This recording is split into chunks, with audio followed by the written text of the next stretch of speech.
সমস্ত ছাত্রীরা একটু শুনবে, তোমাদের আজকে একটা হেলথ ক্যাম্প আমাদের স্কুলে আয়োজন করা হয়েছে, ঠিক আছে? মানে আমাদের শারীরিক অনেক সমস্যা তো থাকে, সেইগুলোর সম্পর্কে হসপিটাল থেকে ডক্টর, বিভিন্ন রকম কর্মী যারা আছেন ওনারা এসেছেন, সেই জন্য একটা অনুষ্ঠান হবে আমাদের স্কুলে স্বাস্থ্য নিয়ে, ঠিক আছে? সবাই যারা আছো বিভিন্ন ক্লাসে সমস্ত ছাত্রীরা স্কুলের উঠোনে চলে এসো, আসবে প্রত্যেকে নিচে আসবে, সকলে নিচে চলে এসো।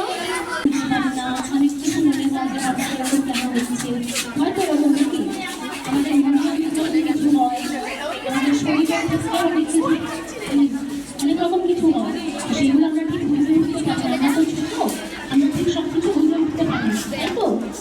সেগুলোর কি হয় না হয়, সেগুলোর কি খারাপ দিক ভালো দিক, আমাদেরকে সেই সময় কি সাবধানতা অবলম্বন করতে হবে, যদি আমাদের মধ্যে শারীরিক কোনো সমস্যা হয় সেই ক্ষেত্রে আমরা কখন কার কাছে যাব, ডক্টরের কাছে কখন যাব, কখন নিজেরা কীরকম বুঝবো, সেই সমস্ত ব্যাপারে আজকে হসপিটাল থেকে আমাদের এখানে কিছু ডক্টর, তারপরে দোকানদার যারা কর্মী আছেন ওনারা এসেছেন, ওনারা আমাদেরকে এই সম্পর্কে বিস্তারিত কিছু বলবেন। আমরা তো সবাই সব কিছু জানি না, শারীরিক আমরা তো ডাক্তাররা যতটা ভালো জানেন আমরা তো সবাই সেগুলো জানি না, ডাক্তাররা নার্সরা যারা হেলথের সঙ্গে যুক্ত, যারা স্বাস্থ্য স্বাস্থ্য বিষয়ে যারা একটু বেশি জানেন আর কি, তারা যতটা জানেন আমরা তো অতটা বেশি জানি না, সেই জন্য সেটা আমাদেরকে আজকে হসপিটাল থেকে যারা এসেছেন ওনারা আমাদেরকে, ম্যাডামরা স্যাররা যারা যারাই এসেছেন আমাদেরকে একটু এই সম্পর্কে বলছেন, আমরা একটু ভালো করে শুনবো এবং মেনে চলার চেষ্টা করবো, ঠিক আছে?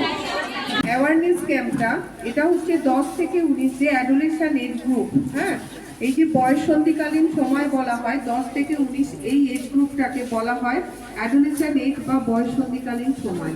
তোমরা এখানে যারা আছো প্রত্যেকেই কিন্তু এই বয়সের মধ্যেই রয়েছে, তো ক্লাস 5 to 11 যারা আছো প্রত্যেকেই। তো এই 10 থেকে 19 বছর বয়সটাতে আমাদের শারীরিক বিভিন্ন রকমের পরিবর্তন হচ্ছে, তোমরা নিজেরাও দেখছো। ক্লাস 5-এ তুমি যেমন আছো, ক্লাস 11-এ অনেকটা পার্থক্য। শুধু 11 কেন, ক্লাস 5 থেকে 6 থেকে 7 পরপর প্রত্যেকটা ক্লাসেই কিছু না কিছু পরিবর্তন তুমি নিজের মধ্যেও কিন্তু লক্ষ্য করছো। পুকুরে স্নান করলে সেই সময় তো ইনফেকশন চলে আসবে, বা অন্য সময় তোমাদের চোখের মধ্যে অনেক অ্যালার্জির সমস্যা থাকে, পুকুরে স্নান করলে সেটা হয়, কানের সমস্যা, কানে ইনফেকশন হয়ে যায়, পুঁজ হয়ে যায়, ঠিক আছে? এবং স্কিন, আমাদের চামড়া খুব খারাপ হয়, মানে তো মানুষের থাকতে হবে তো